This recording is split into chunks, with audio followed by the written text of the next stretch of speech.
When Russia invaded Ukraine, people flocked to social media to see for themselves what was happening, and support poured in from across the globe. Scammers seized new opportunities to profit by making and sharing fake videos, spreading lies, and stealing identities. Eso es completamente falso. Esta persona está utilizando mi fotografía y mi identidad para pedir dinero. I've seen thousands of dollars in Bitcoin donated into fraudulent wallets. This particular wallet has a total balance of over 90,000 US dollars. Money that would have gone to charities, instead stolen by criminals. They were soliciting several of my followers for money.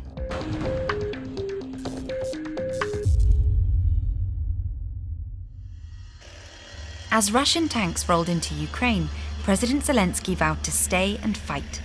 Мы будем защищаться. Наступая, вы будете видеть наши лица, не наши спины, наши лица. For that, Ukraine needed resources, and so his government put out a plea for donations. With the war affecting national infrastructure, Zelensky signed a law to make cryptocurrencies legal in Ukraine. It's one of the few countries to do so. So far, Ukraine says it's raised more than $70 million for the war effort in cryptocurrency alone. But shortly after, cybersecurity firms noticed a flurry of fraudulent emails, cashing in on Ukraine's conflict. The most recent numbers that I have in the past 5 days is we're at about 2.8 million of these, specifically soliciting donations with fraudulent cryptocurrency wallet addresses, which is something that we haven't seen before. I decided to take a closer look at some of the tactics used by criminals to exploit our social conscience.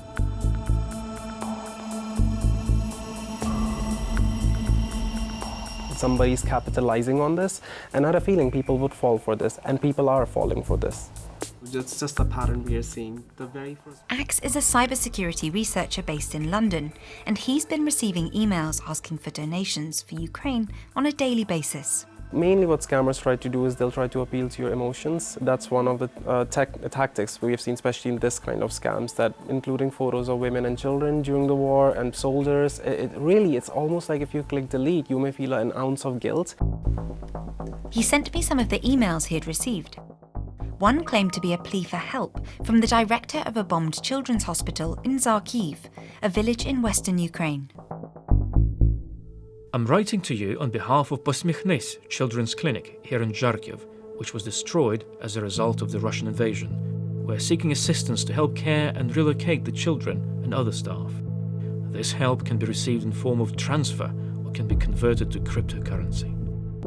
The email also mentioned a LinkedIn profile, which led to Smile Children's Hospital in Maharashtra, India. I looked for the clinic on Google Earth and asked Ukrainian colleagues, but we found no evidence of a children's clinic. A reverse image search of the photo did match the Facebook profile picture of a children's doctor, but he's from Mexico City. And you can see that it's him from the place he works and his social media profiles. Between busy shifts on a COVID ward, we managed to speak. Esta persona está utilizando mi fotografía y mi identidad para pedir dinero para un hospital de niños, y eso es completamente falso porque pues la persona que pone las fotografías es una fotografía mía. ¿Cómo te hace sentir saber que alguien está usando tu identidad para pedir dinero para una causa falsa? Pues decepcionado de que existan personas que utilicen ese tipo de eventos para sacar ventaja, y a la vez pues me hace sentir un poco con miedo e inseguro porque pues evidentemente pues las cuestiones de dinero y de falsa identidad pues son ilegales.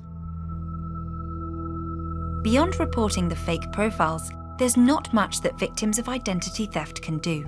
We contacted LinkedIn. They said, whenever we find fraudulent posts or accounts, we work to remove and restrict them quickly, as we did in this case. But the email claiming to be from Maxim Aronov also had a phone number. It's a +380 number, so that's a real Ukrainian dialing code. The calls failed straight away, so I guess it's not a real number. Cryptocurrency wallets are publicly viewable, and I wanted to see how much money this scam had made. nearly $600. But others are making much more from fake charity websites. As of today, this particular wallet has a total balance of over 90,000 US dollars. This wallet address had been used in other scams before, and it's not the only one. Scammers are also pretending to be real charities, like the British Red Cross and Nova Ukraine, a non-profit run by Ukrainians living in California. It's shocking to see the places that I know, I recognize, destroyed and damaged. It's difficult to see this, but it motivates me to do more for Ukraine. The charity says it's raised more than $14 million for Ukraine this year. So this is one of the emails I've been investigating that I believe is a scam, and it says it comes from Nova Ukraine, which is you. It's not Nova Ukraine. And the registered charity office supposedly says it's in Ukraine. Our offices are in Palo Alto. And what's really California. interesting is that it has a London postcode. I traced the London postcode to another charity, UNICEF UK. It is not accurate. The email itself is directly lifted, most of the content from it is directly lifted from an email which our supporters have received, with UNICEF replaced with the words Nova Ukraine. This scam has made $540, and there are plenty of clues that it's fake. Different email addresses in the from and reply to fields. A contact button with yet another fake email address. An IP address based in Vietnam.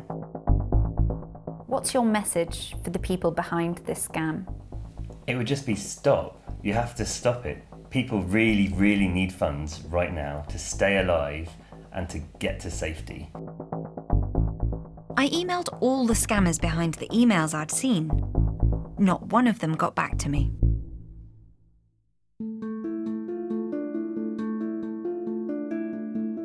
"8,000 kilometers away from the epicenter of the war in West Virginia, Lindsay has been raising funds for the Ukrainian Red Cross. I actually have 2 friends in Ukraine, so it hits a little closer to home than I would have liked. They're both males in their 30s, so they can't leave. Tell me to say hi. Hi. I launched the pop-up shop about 48 hours after the initial invasion, in a desperate attempt of I need to do something, I need to keep my hands busy because I'm restless. And then I was able to use my Twitter to promote it. Then she noticed some suspicious behavior on her account.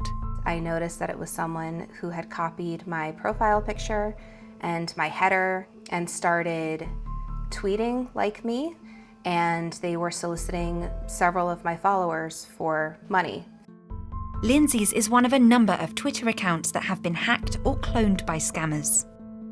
It was extremely upsetting, not just being scammed, but it's also trying to discredit someone who's trying to do their best. And it's also taking money away from the people who need it, who are fleeing from war in Ukraine. Exactly. It also makes other people very wary of, opening their wallets or donating when they can, because they just don't want to anymore, they don't trust. These war scams have many victims. The people who've unknowingly donated to fake charities. The real charities, missing out on the funds they need to do their work. But most of all, the citizens of Ukraine, who are in desperate need of aid.